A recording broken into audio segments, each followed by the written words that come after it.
မေတ္တာနိသကရလောကေသမဘာတုဒုက္ခံကရောမေတ္တာတိတလရံတိဟိဒုက္ခံတုပုတိတာပ္ပစာလောကေတတ္တဝါအလီလီခောမိပောလလောကတကဘာတွင်၌မေတ္တာနိသကရောမေတ္တာဤလူပွင့်ဖြူပဝင်ဝေလမင်းကြီးသည်သမ္မာတတ္တဝါတတွေအေးမြစေဖို့အတရေရှုံးကကောင်းမွန်စွာဒုက္ခံကရောသူလင်းဝန္တာငါလည်းရွှင်ပြုံးနှလုံးစိတ်ဝမ်းလန်းလာယခုချမ်းသာကိုပြုလျက်ဘာတုယံလည်းကင်းဝေပေလမခအေးရဘောရှုံးမြအတရေထွန်းပပါစေတည်းမေတ္တာတိတလရံတိမေတ္တာပွေလျာအေဒဆောင်သည်အယောဝါတို့ဖြင့်မေတ္တာတိတလရံတိမေတ္တာပွေလျာအေဒဆောင်သည်အယောဝါတို့သည်ဥတိတဘုံဘုံလွန်းတမွန်းမလာထိတွေ့အကောင်သောအဇာကပခိဘွယ်ပြည့်ပြည့်၌တည်နေမြစွာတတ္တဝါတို့သည်ဒုက္ခတုကိုစိတ်အေးကဘေးရန်ကွာ၍ဝမ်းသာတကွချမ်းသာကြပါစေကုန်သတည်း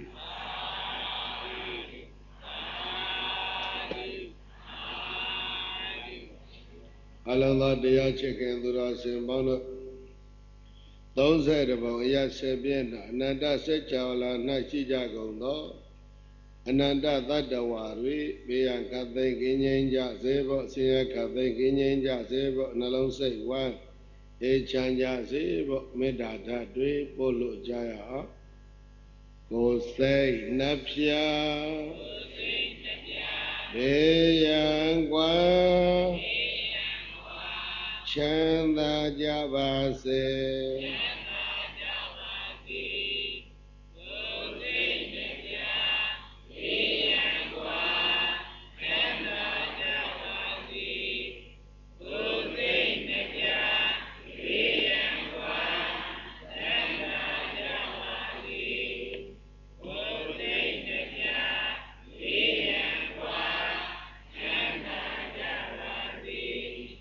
မေတ္တာနှလုံးကိုယ်စီသောရွှင်ပြုံးကြပါစေ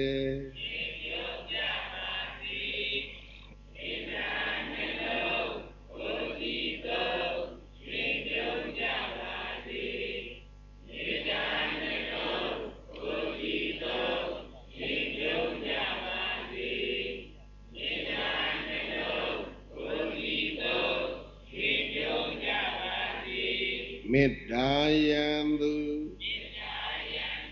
ဒေါသမုအပုကင်းပါစေ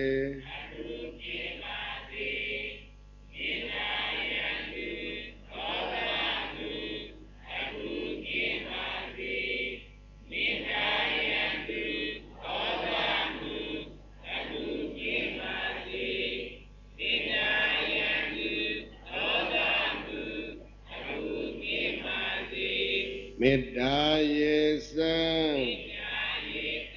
ကိုယ်စီဖြင့်အေးချမ်းကြပါစေ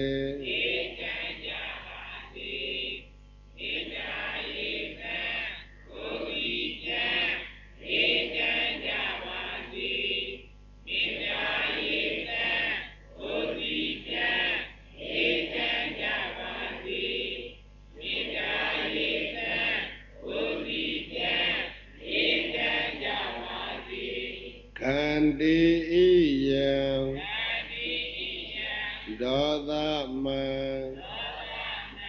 တွန်းလှန်နိုင်ပါစေ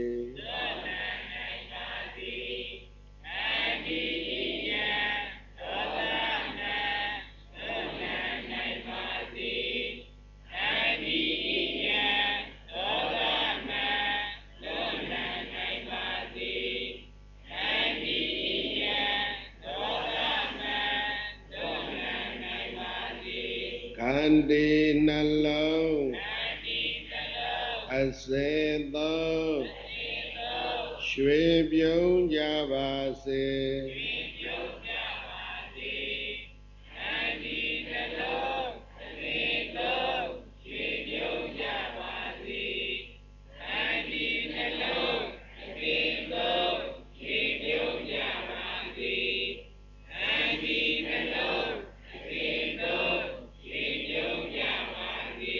ဓမေတာစွမ်းကဘာလွှမ်းငြိမ်းချမ်းကြပါစေ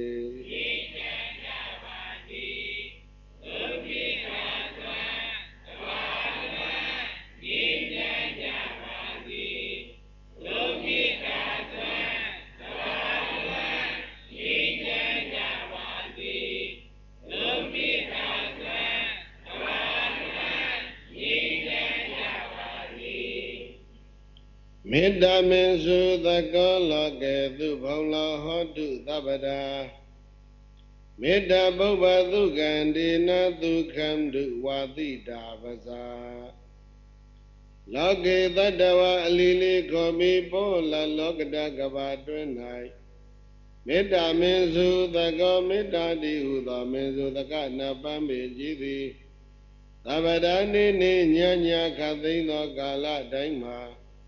သူဘုံလောခံရခိုင်ချိန်လိမ့်စွာပွင့်သည်ဟောတုမௌချမသွေဖြစ်ပါစေတည်းမေတ္တာပုဗ္ဗသုကံဒေနမေတ္တာတိဟုသောမင်းစုသကနပံဤယနံဖြင့်ဝါတိတထုံအမွန်အကုံသောပဇာလူယောနပတတဝါတို့သည်သဗ္ဗရာနိနိညညခသိမ့်သောကာလတိုင်းမှာဒုက္ခတုကိုစိတ်နှပြလောအိဇာဖြင့်ပြီးကကျွယ်ဝချမ်းသာတော်မူကြပါစေကုန်သတည်း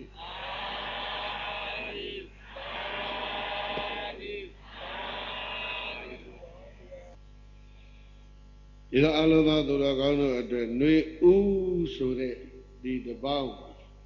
လက်ပြင်ကဆိုလို့ရှိရင်ຫນွေလရဲ့အစຫນွေလရဲ့အစမှာဘာထူးသလဲဆိုလို့ရှိရင်တောအုပ်ကြီးတစ်ခုလုံးကိုလှမ်းပြီးတော့ကြည့်ကြည့်အရွက်ဟောင်းတွေကကျွေးပြီးတော့အရွက်နုတွေတက်သစ်စအဘိုးသစ်တွေလည်းစပြီးအရွက်သစ်တွေလည်းစ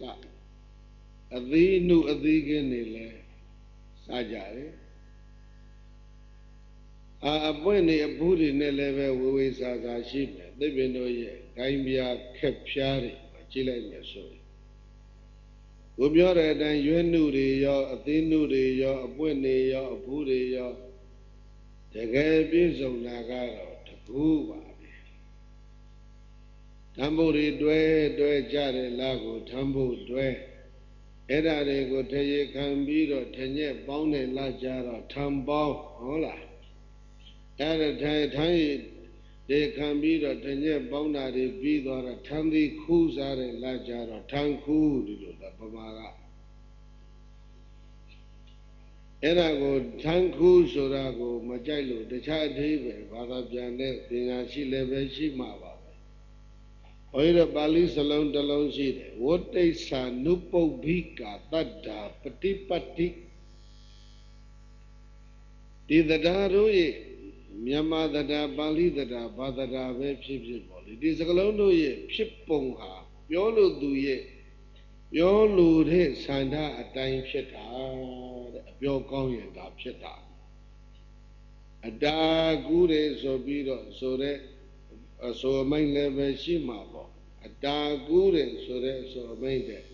ထန်းခူးတာကနေပြီးတော့တကူးဖြစ်တာလို့ဒီလိုဆိုတဲ့အဆိုအမိန်ကပို့ပြီးတော့ရှေးကြဒီတော့ဆိုချင်တာကဒီသုံးလဟာထမ်းနဲ့ပတ်သက်တယ်လားရသော်ဘုရားရဲ့သာသနာတော်မှာကတော့ဘုရားကိုယ်တိုင်မိန့်ကြားတဲ့စကားကတစ်မျိုးဖြစ်တယ်ထမ်းမင်ကိုဗဒနာမထားဘူးထမ်းမင်ဗဒနာထားတာကတော့ဘာသဘောလဲစဉ်းစားကြမယ်ခန်းရည်ကြိုက်လို့တော့ဟုတ်ပဲမထင်ပါဘူးနော်တညက်လုပ်ငန်းဒုက္ခစီခြင်းလို့ဖြစ်မှာပါအဲ့တော့ဘုရားမိန့်တာကတော့ ဂိမာနံຫນွေလတို့တွင်ပထမသမိန်ဂိမေရှိဥအစຫນွေလဖြစ်သောမာသေးတဲ့မာသေးဆိုတဲ့ပါဠိပုဒ်သာမင်ညကိုတကူလလို့ဘာသာပြန်နေအဲဒီမာသေးထမ်းမင်းတွေကထမ်းသည့်တွေကိုခူးစားတဲ့ထမ်းခူးတဲ့လသို့မဟုတ်ရင်တော့အတာကူးတဲ့လတကူမှာနောက်15ရက်ဆိုရင်ရောက်ပြီဂိမာနံຫນွေလတို့တွင်ပထမသမိန်ဂိမေရှိဥအစຫນွေလဖြစ်တော်မာသေးတကူလအခါမှာတကဲ့ကိုပဲရှိဥအစຫນွေလဆိုရင်တော့တပေါင်းလပြီးကျော်တရက်ကစ၍တကူလပြီးကဒါຫນွေရဲ့ပထမလဘုရားရှင်ရဲ့ဒီပါဠိမှာပါဠိတော်မှာဆိုထားတယ်ຫນွေရဲ့ပထမလကိုတိတိကျကျတကယ်တွေ့ရဲ့တကူဆိုတဲ့စကားလုံးနဲ့မပြောဘဲနဲ့တပေါင်းတဝက်တကူတဝက်ဖြစ်တပေါင်းလိုက်ပြီးတော့တရက်ကစပြီးတော့ဘာစလဲဆိုຫນွေရာသီစအဲ့ဒီຫນွေရဲ့ပထမလဟာဘယ်ရောက်လဲဆိုတကူလာပြီးရောက်တကူလာပြီးမှာကစုံလာပြီးအထိဒုတိယလစုံလာပြီးကနေနေုံလာပြီးအထိတတိယလနေုံလာပြီးကနေဝါစုံလာပြီးအထိသတုဋ္ဌလဒါຫນွေလေးလဗမာနိုင်ငံရဲ့ရာသီ3ပါးမှာဒီတော့ຫນွေဥအစပထမလလို့ဘာသာပြန်တာကပိုပြကောင်းမလားပေါ့သို့တော့ဆရာတော်ကြီးခမည်းများကတော့ຫນွေဥအစတကူလာလို့ဒီလိုဘာသာပြန်တော်မူတာတပည့်ကဆရာတော်ဘုရားကြီးရဲ့ပေကြီးနေတရားဖတ်လိုက်လို့ရှိရင်အဲ့ဒီစာဘက်ကိုတွေးလိုက်တို့တိဆိုတော့ဘုရားတို့ရဲ့ပေကြီးနေတရားဘာသာပြန်လဲဒီတိုင်းအဲ့တော့ຫນွေဥအစတကူဆိုတဲ့အသုံးအနှုန်းကိုဘုရားကိုယ်တော်မြတ်ကတော့ဒီမှာသုံးမထားနားတောင်ကြည့်ပေါ့ဝနဘာကုံဘေးယတဖုတ်တိတကေဂိမာနမသေးပထမသမိန်ဣဒ္ဓရဲ့ဒီစလုံးကိုနားထောင်ကြည့်ဂိမာနမသေးပထမသမိန်ပါတယ်လေဂိမာနမသေးနောက်စလုံးကဘာပြောပထမသမိန်ຫນွေရဲ့ပထမလຫ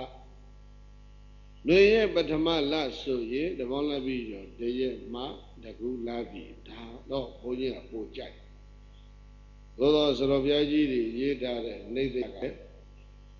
ဂိမာနံຫນွေလတို့တဲ့ပထမသမိန်ဂိမေရှိဥစຫນွေလဖြစ်တဲ့မာသေးလတကူမှာဒီလိုဆိုတယ်သောမောင်ရင်တော့ဂိမာနံຫນွေလတို့တဲ့ပထမသမိန်ဂိမေရှိဥစຫນွေလလို့ဆိုရတဲ့တပေါင်းလိုက်ပြီးရောတရက်ကစတကူလာပြီးတိုင်အောင်တဲ့ຫນွေရဲ့ပထမဆုံးဆိုတဲ့အဲ့ဒီလအခါမှာအဖြစ်တလဲလို့ဆိုတော့ဝနဘာကုံအုပ်ကြီးတစ်ခုလုံးဟာသီရိကိုကျက်တရေရှိတယ်ရိတ်သားရဲ့တောအုပ်ကြီးတစ်ခုလုံးဘာဖြစ်တယ်ဘာကြောင့်ကျက်တရေရှိသလဲလို့ဆိုတော့ဖုတ်တိတကေဖုတိတဆိုတာပွင့်ဖူးအက္ခဆိုတာအဖျားတတောင်းအောင်လုံးကသစ်ပင်ထဲရဲ့အဖျားတွေမှာဘာတွေရှိအရွက်နုတွေအပွင့်တွေအဖူးတွေအသီးနုတွေအဲ့ဒါတွေဝေဝေဆာဆာဖြစ်နေတာကိုဖုတိတတပြတ်စွာဘုရားရဲ့ຫນွေဘွဲ့ယရဏသုတ်ကိုပြန်ဖတ်ဖုတိတကေပွင့်ထသောဖူးထသောနုထသောသီးထတဲ့ခပြအဆုံးဆုံးရှိတဲ့ဝနပကုံဘေတောအုပ်ကြီးတစ်ခုလုံးသည်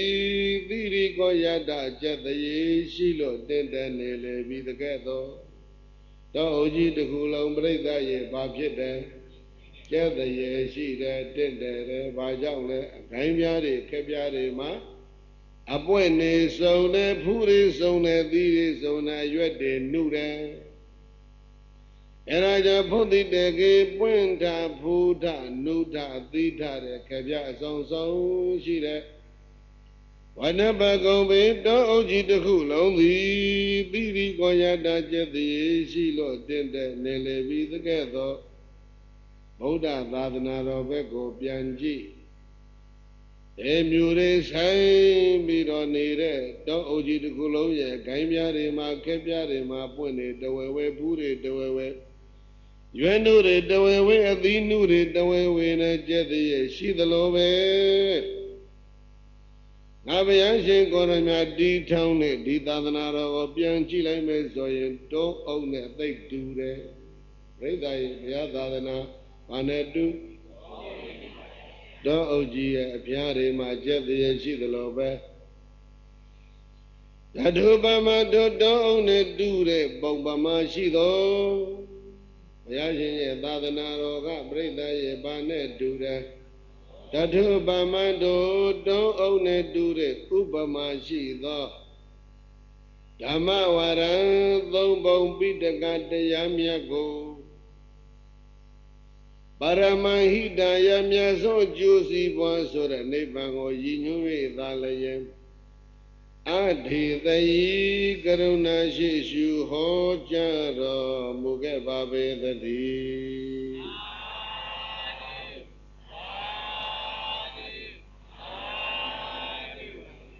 ဓာတုပမတို့တောအုပ်နဲ့တူတဲ့ဥပမာရှိသော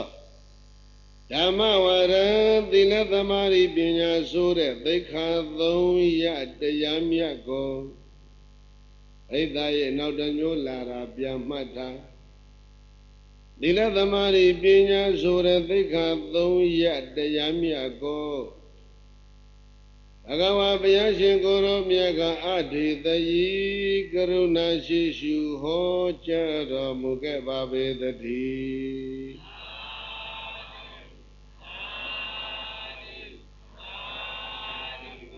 ဓာတုပမတတအနနှစ်ချက်ဆုံးစွာထိုတောအုပ်နဲ့တူတဲ့ပုံပမာရှိသော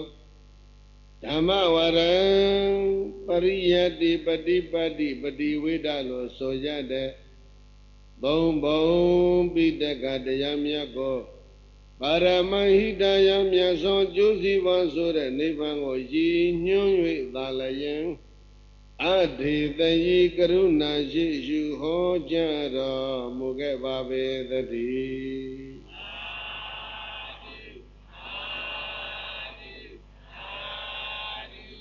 ဗုဒ္ဓရှင်တော်ဟောတော်မူခဲ့တာကုဘုန်းကြီးတို့ရွတ်သွားတာပြိဿရဲ့ဓမ္မ3မျိုးတွေဓမ္မဘယ်နှမျိုးဓမ္မ3မျိုးကသုတ်တံဝိနည်းအဘိဓမ္မာဆိုတဲ့3ပုံပိဋကတရားမြတ်အဲ့ဒါကြည့်ရင်တောအုပ်ကြီးရဲ့ဂိုင်းများတွေမှာသစ်ပင်တွေကမျိုးစုံတော့အရွက်နှုရင်လဲနှုပုံမျိုးစုံနော်သစ်ပင်မျိုးတွေသိစုံတော့အသီးနှုလဲပဲအသီးတွေမျိုးစုံသစ်ပင်တွေကမျိုးစုံတော့အပွင့်အဖူးတွေတက်တဲ့ကံမှလဲအပွင့်ရောအဖူးရောဘာဖြစ်လဲသိစုံ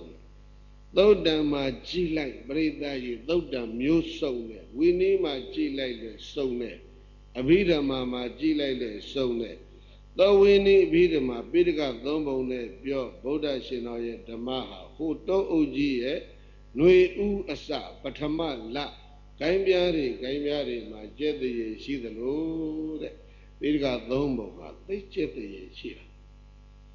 နောက်တစ်ခုကျက်တရေရှိတာကသီလသမာဓိပညာဓမ္မကိုအမျိုးမျိုးပြောတာနော်ဘယ်လိုပြောမလဲသီလရဲ့သမာဓိရဲ့ပညာရဲ့နောက်တစ်မျိုးပြောခြင်းသေးပြောအောင်ပေါ့သီလရဲ့သမထရဲ့ဝိပဿနာရဲ့ဟုတ်လားအဲ့ဒါပါလဲဆိုရင်သိက္ခာ3ရအကျင့်များအဲ့ဒါပါကော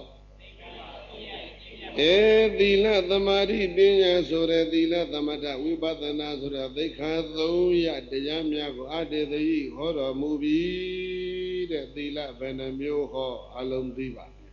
လူတကာနဲ့နိစ္စတာကြည့်5ပါးသီလလည်းဟောတယ်6ပါးသီလလည်းဟောတယ်9ပါးသီလဟောတယ်10ပါးသီလဟောတယ်9ပါးသီလဟောတယ်10ပါးသီလဟောတယ်ဟုတ်လား14ပါးသီလစောင့်တည်ခြင်းလည်းရတယ်ကိုယ်လေးတွေလို့စောင့်တည်ခြင်း119ပါးရယဟန်တွေလို့စောင့်တည်ခြင်း229ပါးရအဲ့ဒါနဲ့အဆက်မြင့်မြင့်သေးလား အိန္ဒြိယသံဝရသီလစောက်တည်လဲအောင်မျက်စိနားနာလျာကိုယ်စိတ်ထိတ်ဒါလဲသီလဩပရိသတ်ရေပစ္စယသာနေတိတသီလပစ္စည်းလေးပါးတန်ရှင်းအောင်ရှာဖွေတာဒါလဲသီလတစ်မျိုးပဲဟုတ်လားအဲ့ဒီတော့ဗာတိမောကသံဝရအိန္ဒြိယသံဝရသီလနော်ပစ္စယသာနေတိတသီလဩပရိသတ်ရေသီလကောမျိုးမစုံဘူးလားသမထကျင့်ခြင်းရင်လည်းပဲကျင့်ပေါ်ဗျာထွက်လေဝင်လေကိုကျင့်မလားထွက်လေဝင်လေလည်းဘယ်နှနည်းကျင့်နိုင်တဲ့နည်းတွေအများကြီးအဲ့ဒါမကြိုက်ပါဘူးဆိုလို့ရှိရင်လည်းမိတယ်လေးကြည့်တော့ဒီသောကတိုင်းပေါ့ရေခွက်ကြည့်တော့လဲဘာဖြစ်လဲအာဘောကတိုင်းပေါ့ဟုတ်လားသမထနီးပေါင်း40ရှိတော့အုပ်ကြီးဂိုင်းပြားတွေမှာပွင့်တာဖူးတာသီးတာနုတာမျိုးစုံသလိုပဲသီလမျိုးစုံနေသမထမျိုးစုံနေဟုတ်လားဝိပဿနာကြတော့လဲကြည်လဲအောင်ယုတ်ကစရှုခြင်းနဲ့လူလေးရှုဝေဒနာစရှုခြင်းနဲ့လူရှုပညာသင်္ကာရဝိညာဉ်ရှုခြင်းလို့ရှုအဲ့ဒါမှနေသေးတဲ့တင်အာရဏ12ပါးရှုအဲ့ဒါနေသေးတဲ့တင်ဓာတ်18ပါးရှုအဲ့ဒါတွေရှုပ်ပါတယ်များတယ်ဟိဆိုလို့ရှိရင်စိတ်တစ်လုံးထိန်ပြီးပြန်ရောပရိသတ်ရဲ့ဝိပဿနာကောမျိုးမစုံဘူးလားအနိစ္စစရှုမဲတဲ့တယောက်ကပြောတော့မဟုတ်ဘူးတဲ့နောက်တယောက်ကဒုက္ခကစရှုမဲတဲ့နောက်တယောက်ကဟုတ်ဘူးကွာတဲ့ဒုက္ခတော့အနတ္တစရှုမဲတဲ့ဘာတူပြီးအတူတူပဲအဲ့ဒါကြောင့်သိက္ခာ3ရအကျင့်မြတ်ပရိသတ်ရဲ့သီလသမာဓိပညာဆိုတဲ့ဘာလဲသိက္ခာ3ရအကျင့်မြတ်ဆိုတဲ့ဓမ္မကိုအတေသိတောဥကြည်အလားထားပြီးတော့ပြည့်ပြည့်စုံသောကရုဏာရှိရှုဟောကြားတော်မူခဲ့ပါပေသတည်း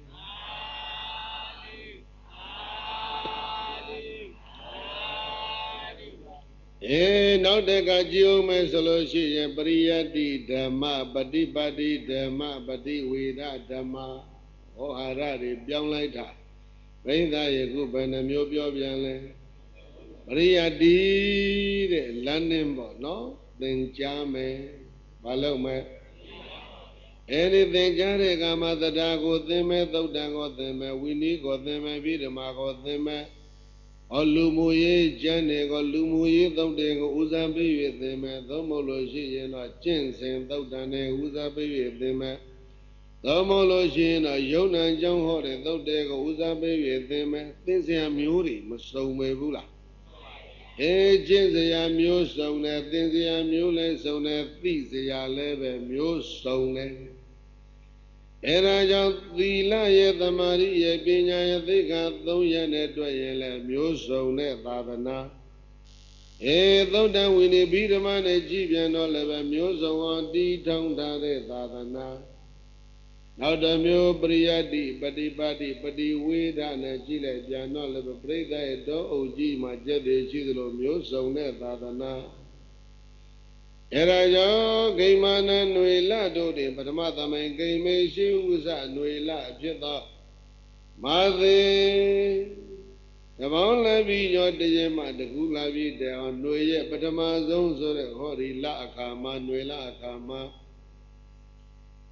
ဝနဘကုံမေတောအုပ်ကြီးတစ်ခုလုံးဟာသီရိကောယထကျက်တည်ရှိသလိုပဲဘာကြောင့်ကျက်တည်ရှိသလဲဆိုတော့ဘုဒ္ဓိတက္ကေဒီစလုံးလေးတစ်လုံးနဲ့ပြည့်စုံသွားတာဘုဒ္ဓိတက္ကေသေတကြီးရွတ်ကြည့်ဘုဒ္ဓိတအကဘောဓိတက္ကေအပွင့်နေမျိုးစုံနေတဲ့ခေပြားအဆောင်ရှိတယ်ဘုဒ္ဓိတေအကေအရွယ်နုတွေမျိုးစုံနေတဲ့ခေပြားကိုင်းပြားအဆောင်ရှိတယ်ဘုဒ္ဓိတအကေအသီးနုတွေမျိုးစုံနေတဲ့ကိုင်းပြားခေပြားတွေရှိတယ်ဝနဘကုံပေတောအုပ်ကြီးတစ်ခုလုံးဟာသီရိကောကျက်တည်ရှိလို့တင့်တယ်နေလေပြီးသကဲ့သို့ဓာတုပမတ်တို့တောအုပ်နဲ့တူးတဲ့ဘုံပမရှိသောဓမ္မဝရံ3ဘုံပိဋကတရားမြတ်သိက္ခာ3ရတရားမြတ်ပရိယပတိဝပฏิပပฏิဝေဒဆိုတဲ့သာသနာ3ရတရားမြတ်ကိုပရမဟိတယအမြတ်ဆုံးအကျိုးစီးပွားဆိုတဲ့နိဗ္ဗာန်ကိုရည်ညွှန်း၍သာလည်းတရားတွေမျိုးစုံအောင်ဘယ်လိုပဲဟော destination နော်ပန်းတိုင်ကတခုတည်းပဲ ဘာနေငါဘာပါလဲဝိသုဒ္ဓိဆိုတဲ့ကိရိတာတန်ရှင်းရေးနဲ့ဝိမု ക്തി ဆိုတဲ့ဘဝနံဖွဲကလွတ်မြောက်ရေးအဲ့ဒါကြောင့်ပရမဟိတယမြတ်ဆုံးကျိုးစီးပွားဆိုတဲ့နိဗ္ဗာန်ကိုရည်ညွှန်း၍သာလျင်အတေတယီကရုဏာရှိရှုဟောဆိုတော်မူခဲ့လေပြီအဲ့ဒါကြောင့်တလောက်ကျေပြန့်တဲ့မျိုးစုံတဲ့ဓမ္မအဖုံဖုံကိုဟောစွမ်းနိုင်တဲ့ဘုရားရှင်ကိုယ်တော်မြတ်ရဲ့ဉာဏ်တော်ဟာပြိဿရဲ့ယတနာထိုက်တယ်။ဘာထိုက်တယ်။စံကြယ်လွန်းလို့ယတနာဘာဖြစ်လို့မြတ်နိုးစရာကောင်းတဲ့အတွက်ကြောင့်ယတနာဘာကြောင့်တန်ဖိုးကြည်လွန်းလို့ယတနာဘာဖြစ်လို့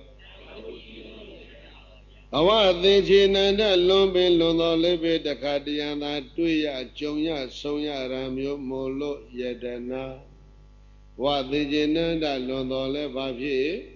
တခါတရံပဲတွေ့ရတယ်တဲ့အဲဒါကြောင့်ယတနာနောက်တခါတူအောင်လိုက်ပြီးတော့ဘယ်လိုပဲတုစေကမူအတုတွေလိုက်၍မမီနိုင်အောင်မော်မြတ်၍နေတဲ့အတွက်ကြောင့်အတုတွေလိုက်မမီတဲ့အတွက်ကြောင့်ဘာဖြစ်လဲအတုမဲ့ယတနာပရိသတ်ရဲ့ဘာယတနာနောက်တခါဘာပြောပြန်သလဲလို့ဆိုတော့အနောမတတ္တပရိဘောကံဒါလောက်တန်ဖိုးကြီးမားတဲ့ယတနာကိုတန်ဖိုးသိတဲ့ပုဂ္ဂိုလ်တွေမှသုံးဆောင်နေတဲ့ဘာဖြစ်တဲ့ထေတန်းကြတဲ့ပုဂ္ဂိုလ်တွေတန်ဖိုးသိတဲ့ပုဂ္ဂိုလ်တွေမှသုံးဆောင်တာမို့လို့ယတနာတဲ့စိတ်ဒီကတံဆန့်ကျဲတဲ့သဘောရှိတယ်စိတ်ဒီကတံစိတ်ထဲမှာသိမ့်တာလိုက်တယ်မဟေကံတံဖိုးကြီးတဲ့ဒုံလဘဒသနံတွေ့ရခဲ့တဲ့အတုလံအတူတုလို့မရဘူးတဲ့အနောမတတ္တပရိဘောကထေတန်းကြတဲ့လူတွေမှဒီဓမ္မယရနာကိုသုံးဆောင်ကြတာအဲ့ဒါကြောင့်ယတနံယရနာခေါ်ရတယ်ရလို့ဥစ္စတိမုတ်ချကိန်းသေးဆိုတတ်ပါပေသတည်း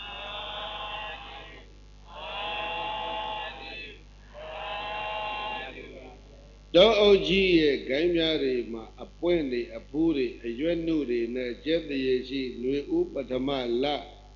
တဲတဲသလိုပဲတဲ့ဗုဒ္ဓသာသနာမှာပရိယပฏิပပฏิဝေဒသီလသမာဓိပညာသုတ်တံဝိနည်းပြီးဓမ္မအဲဒီလိုမျိုးစုံတဲ့ဓမ္မအဖုံဖုံနဲ့သာသနာတော်ကြီးဘာဖြစ်လဲသိတ်တဲ့နေတာသိတ်ကျက်တရေရှိတာအဲ့ဒါတော့တည်တဲ့မျိုးစုံနဲ့ကျက်သေးရှိတဲ့သာသနာတည်ထောင်တော်မူတဲ့ဟောကြားတော်မူတဲ့ဘုရားသဗ္ဗညုတရဲ့ဉာဏ်တော်ဟာခုနကအချက်အလက်6မျိုးကြောင့်ဘာခေါ်လဲယတနာဘာခေါ်လဲ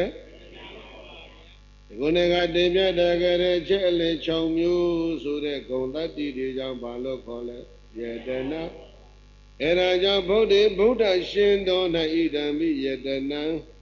ယရဏဟုသိသာပွဲကောင်းတဲ့ဤဂုံဤအပေါင်းသည်ပဏိတံဒုက္ခမွန်မြတ်ပါပဲဤဗုဒ္ဓရှင်တော်၌ဣရမိယရဏယရဏဟုသိသာယတုံဤဂုံဤသီလိပဏိတံဒုက္ခမွန်မြတ်ပါပဲဤဧတေနသစ္စေနဤသို့နှုတ်သံဘောထုတ်ပြန်၍ဟောမှန်စွာဆိုရတဲ့သစ္စာစကားကြောင့်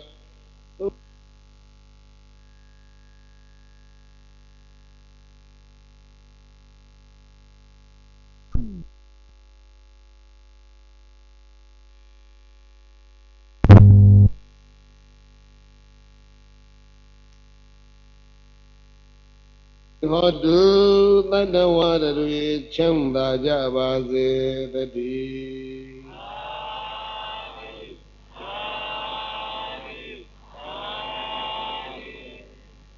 ကမ္ဘာဘာသာရေးသမိုင်းမှာဒီလောက်ပြည့်စုံတဲ့သာသနာမျိုးကိုဒီလောက်ပြည့်စုံတဲ့ဘာသာရေးမျိုးကိုလို့အများပြောနေကြအတိုင်းပြောရင်ဘာသာရေးပဲဒီလိုပဲပြောရမှာအဲ့ဒါကိုအင်္ဂလိပ်စလုံးကတော့ religion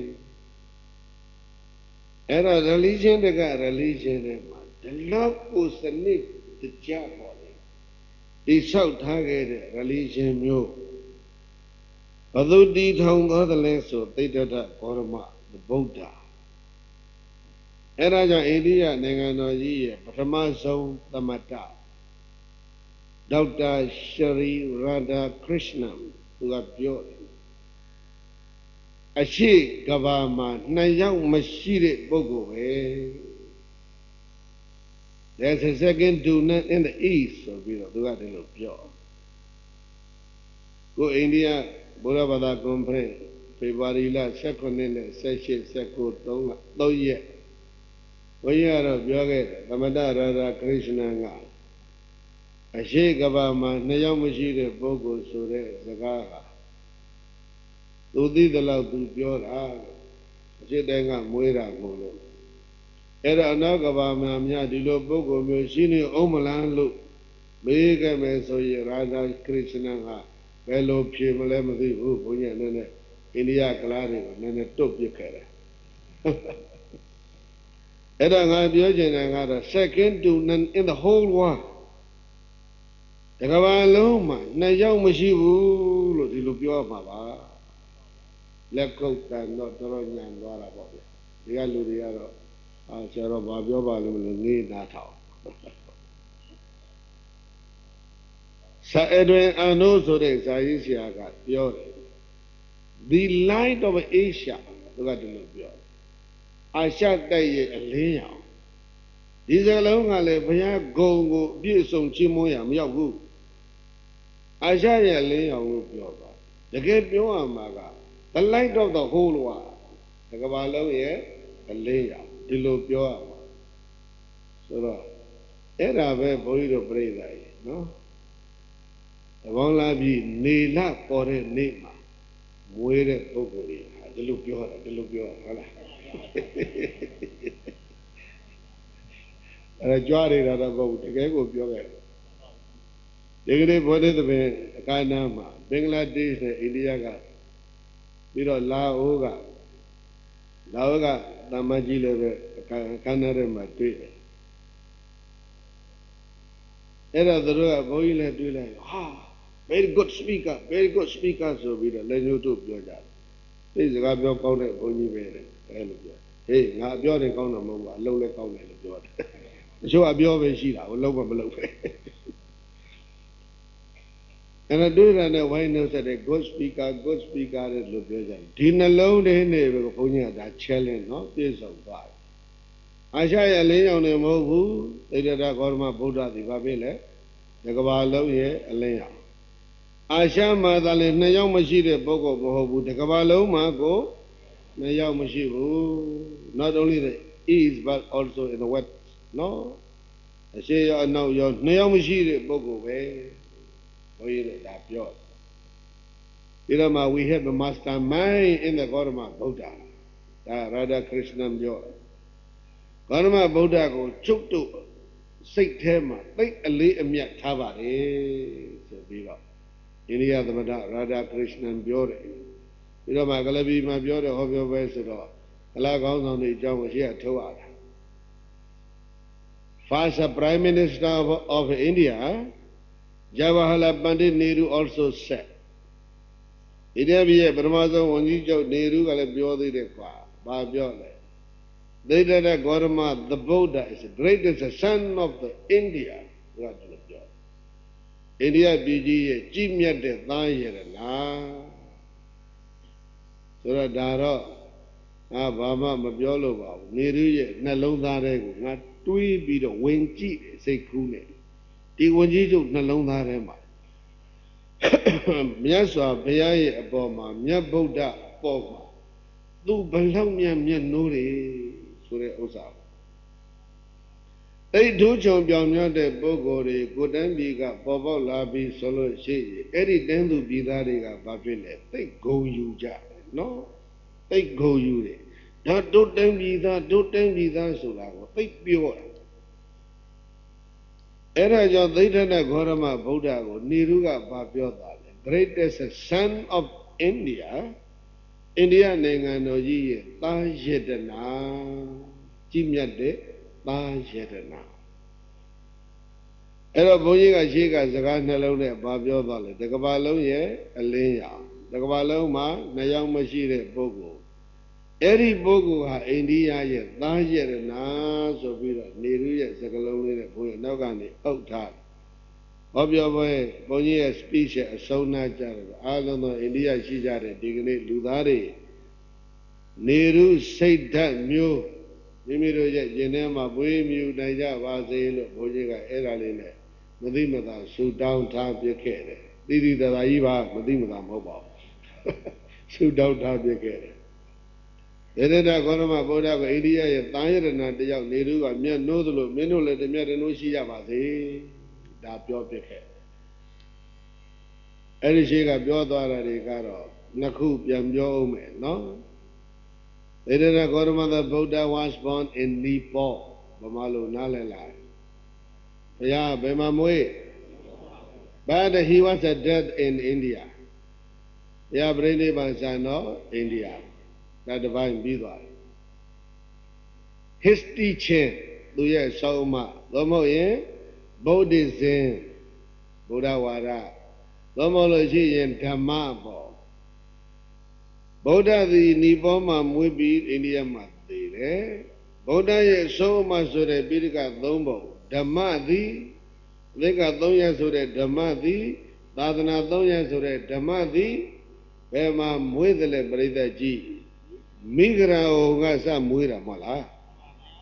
နော်မိဂရာဟောမှာမွေးတယ်ဓမ္မ was born in India but ဝေယုံနေမဟုတ်သေးဘူးဝေယုံနေမဟုတ်သေးဘူးဘာဖြစ်သေးလဲဓမ္မ dead was a dead in India ဓမ္မသိသွားတာလည်းပဲအိန္ဒိယပါပဲ 1500 years after demise of the Buddha ကွယ်လွန်ပြီးတဲ့နောက်နှစ်1500လောက်အကြာမှာ his teaching of Buddhism or Dhamma totally disappear or dead in India ဟုတ်လားအိန္ဒိယမှာနှစ်1500လောက်ကြာတော့ဒီသာသနာဟာလုံးလုံးကြီးဘာဖြစ်တာသိသွားတာအဲ့ဒါကြောင့်လို့ all of my dear brothers my dear sister who are Indian citizens you have fully responsibility to restore to re-establish this Dhamma in motherland of Dhamma Dhamma ရဲ့မွေးရမြေမှာဒီဓမ္မကိုပြန်လီတိဆောက်ဖို့ပြန်လီရှင်းသန်အောင်လုပ်ဖို့မင်းတို့အိန္ဒိယသားတွေဘာဖြစ်လဲတာဝန်ရှိတယ်အိန္ဒိယတန်းပြည်ကကလားကလွဲရင်တခြား24နိုင်ငံကတာထုရောလက်ခုပ်ရောအာဟိပေးတယ်ကလားတွေကတော့နှာခေါင်းရှုပ်ကြည့်နေကြဘုရားဘာသာပြန်လီတိဆောက်အောင်မယ်ဆိုတော့သူတို့ကတိုးရစ်များများလာပြီးတော့ဒေါ်လာလိုချင်တာတစ်ခုပဲသာသနာပြန်တည်ထောင်မှုစိတ်ကူးတာမဟုတ်အဲ့ဒါကြောင့်အဲ့ဒီဇီဝေကျင်းပါတာဘုန်းကြီးကမဟုတ်ဘူးအဲ့ဒါသွားပြောတာဟုတ်ဗျာနော်ကိုယ်လည်းပြောချင်တယ်တော့ပြောကြလည်းပြီးတော့အနေတော်ပဲအဲ့တော့သဘာပတိလှုပ်တဲ့လူကြီးကသဘာပတိလှုပ်တဲ့လူကတော့သဘောထားကြီးတယ် University က Professor ကြီးအသက်80ရှိအိုလာသူကမော့ကြီးသူဟောသွားတာက9ပါးသီလဟောသွားတယ်အဲ့ဒီကလေးကြီးက9ပါးသီလဟောသွားတယ်နောက်ရည်ကြီးမှုဝန်ကြီးကလည်းမေခင်10ပါးဟောသွားဖြစ်ပါဘူးသမထကြီးကလည်းပဲဟလားအဗ္ဒူဘာဆိုလည်းပဲရှေ့က JP အဗ္ဒူနောက်ကနာမည်လေးပါတယ်အော်ကလန်နဲ့အဗ္ဒူကလန်နဲ့အဗ္ဒူဆိုတဲ့ကိုကအလုံးရိပ်ပြီးပြီနော်အဲ့ဒီအဗ္ဒူဆိုတဲ့နာမည်ခံတဲ့သမထကြီးကတဲ့လာတာနဲ့ဗုဒ္ဓံစရဏံဂัจฉာမိဆိုပြီးတော့တဲ့လာတကားရဲ့လက်ခုပ်ကိုညံတွက်သွားတာပဲတရဏဂော3ပါးဆောက်တည်ပြီးသူကဟောပြောပွဲတဲ့တာပြီးတော့သူဟောတော့ဘာဟောလဲဆိုတော့သစ္စာ4ပါးဗျာအဗ္ဒူကသစ္စာ4ပါးဟောတော့အဗ္ဒူတို့ရှရီတို့ကသစ္စာ4ပါးမဂ္ဂင်7ပါးဟောသွားတော့ဘုန်းကြီးကထိုင်နေနေငါဟောဖို့တော့ကြာတော့ပါဘူးကလဝီဘာမွေးတဲ့ဘုရားဟောတဲ့တရားကိုကလားတွေဟောတာနဲ့ကုန်သွားတယ်နော်ဘုန်းကြီးတို့ဟောစရာကိုမကြံတော့ဘုန်းကြီးသစ္စာ4ပါးလည်းမဟုတ်ဘူးမဂ္ဂင်7ပါးလည်းမဟုတ်ဘူး9ပါးသီလလည်းမဟုတ်ဘူးခုနကအကြောင်းအရာ3လုံးနဲ့ကလားတွေကိုတုတ်ထားပြခဲ့တာပြားတုတ်တယ်လို့ပဲအဲ့တော့အလွန်ကျက်သိရှိတဲ့တောအုပ်ကြီးမီးလောင်သွားတာ တဲ့ပြိဿကြီးနော်တောမီလောင်သွားတာအိန္ဒိယပြည်ကြီးမှာဘုရားသာသနာကွယ်သွားတဲ့ကိစ္စဘိဟာစလုံးကိုနားထောင်စမ်းဘိဟာပါတယ်လေပါဠိလိုဖတ်ရင်ဝိဟာရပါဠိလိုဖတ်တော့အဲ့ဒါဘုန်းကြီးကျောင်းနော်မိုနက်စထရီကျောင်းလို့အဓိပ္ပာယ်ရကျောင်းတိုက်တွေသောင်းသိန်းချီပြီးတော့ပိုးတဲ့အရက်ကိုဘိဟာခေါ်တာအဲ့ဒီဘိဟာမှာသောင်းသိန်းချီရှိတဲ့ကျောင်းတိုက်တွေအကုန်လုံးမိရှုဖြစ်စည်းခံရတယ်တန်ဃာတော်4000လောက်အသက်ခံရတယ်ဘုရားသာသနာနှစ်1800မပြည့်ပြီနော်18ရာစုလို့ခေါ်တာပေါ့ဗျာ1900ကျော်ကျော်လေးမှာအဲ့လိုဖြစ်တယ်အဲ့ဒါတွေဘယ်သူတွေလဲလို့ဆိုလို့ရှိရင်ဟိုတူရကီဘက်ကလာခဲ့တဲ့ခုနကအဗ္ဒူတွေပေါ့ဗျာနော်သူတို့လောက်သွားကြတာအဲ့ဒါကြောင့်ဘီယာနယ်ကဟလာတိုရစ်နဲ့ယဉ်ကျေးမှုဌာနကိုကင်တဲ့ဝန်ကြီးကသူ့ဘီယာနယ်မှာဘုရားရှင်ပွင့်တော်မူခဲ့တဲ့ဗုဒ္ဓဂယာဆိုတဲ့မဟာဗောဓိပင်ကြီးကဘီဟာပြည်နယ်ထဲမှာရှိတယ်။ညဇာဘုရားတရားဥဓမ္မဆက်ဟောပြောတော်မူတဲ့မိဂရာဝံဆိုတာလည်းဘီဟာပြည်နယ်ထဲမှာရှိတယ်။နောက်ပြီးတော့တတ္တိယသင်္ကနာတင်အာသောကမင်းကြီးနန်းဆိုင်တဲ့ပါတလိပုတ်ဆိုတာလည်းဘီဟာရဲ့မြို့တော်သူကအဲ့ဒီနေရာတွေအကြောင်းကိုပြောပြီးတော့သူကလည်းဂုံယူပြီးတော့တော်တော်ဝင်းကြွားအပတ္တယသူကလည်းပြောသွားတယ်အဲ့တော့သူဟောပြောပြီးတော့မေးစားရှိတာမေးကြပါဆိုတော့ဘုန်းကြီးကမေးတယ် Name of the state is called Bihar. Bihar means Bihara. In translation in English it is monastery. At the time of Lord Buddha, as well as after the death of the Buddha, there were countless number of monasteries. ဘုရားလက်ထက်နဲ့ဘုရားပရိနိဗ္ဗာန်စံပြီးတဲ့နောက်အဲ့ဒီအရာမှာဘာဖြစ်လဲဘုန်းကြီးကျောင်းတွေအများကြီးရှိတယ်လို့ငါကြားဘူးတယ် Nowadays how many Buddhist monasteries exist still in your state မေပြည်နယ်မှာဘုန်းကြီးကျောင်းမှာဘလောက်ကျန်သေးတယ်လဲအဲ့ဒါငါရေးတဲ့ပြစမ်းဆိုတော့အဲ့ဒီကောင်ခေါင်းကုတ်တော့မရေးနိုင်အဲ့တော့ဘုန်းကြီးတို့ပရိသတ်ကြီးအံ့ဩစရာနော်ပါလဲလို့ဆိုတော့ဟိုမှာမွေးခဲ့တဲ့ဓမ္မပြီးဟိုမှာပဲသိသွားအဲ့ဒါလေးအဘေကယူပြီးတော့ဟိုမှာသိသွားတဲ့ဓမ္မကဒီမှာလာပြီးဘာဖြစ်နေလဲရှင်းနေတာအဲ့ဒါကြောင့်အမေရိကန်ပြည်ဗာဂျီးနီးယားပြည်နယ်ထဲမှာဘာဝနာ Society ဆိုတဲ့အသင်းကိုတည်ထောင်ပြီးတော့သာသနာပြုတော်မူနေတဲ့ဆရာတော်တစ်ပါးသီဟောသားဒေါက်တာဂုဏရတနာလို့ခေါ်တယ်။ဘုန်းကြီးစပွန်ဆာလုပ်ပြီးတော့ပြေးလို့ဗမာပြည်မှာတလခွဲလောက်လာလဲသွားတယ်။ဘုန်းကြီးနဲ့သိခင်တယ်။ထေရဝါဒစစ်စစ်သူကအမေရိကမှာဗမာပြည်နဲ့ပတ်သက်လို့ကြုံတိုင်းသူပြောနေတာ။ဘုန်းကြီးတို့အင်တာနက်မှာလည်းတွေ့တယ်။ဘုန်းကြီးစီတဲ့ရံခါသူကစာပို့တယ်။ If someone want to see the living Buddhism ပါတယ်လေအမေရိကမှလို့တွဲနေတယ်သူကကောက်လင်လမ်းပြည့်မင်းသားလေးတို့မင်းသမီးလေးတို့နော်မင်းတို့သင်ထားဟုတ်လားတရားရောက်သောပုဂ္ဂိုလ်သည်အသက်ရှင်နေသောဗုဒ္ဓသာသနာတော်ကိုကြည်ကျင်ရင် living Buddhism ဆိုတာအသက်ရှင်နေတဲ့ဗုဒ္ဓသာသနာတော်ကိုကြည်ကျင်ရင် he must go to the Burma သူဗမာပြည်ကိုသွားမယ်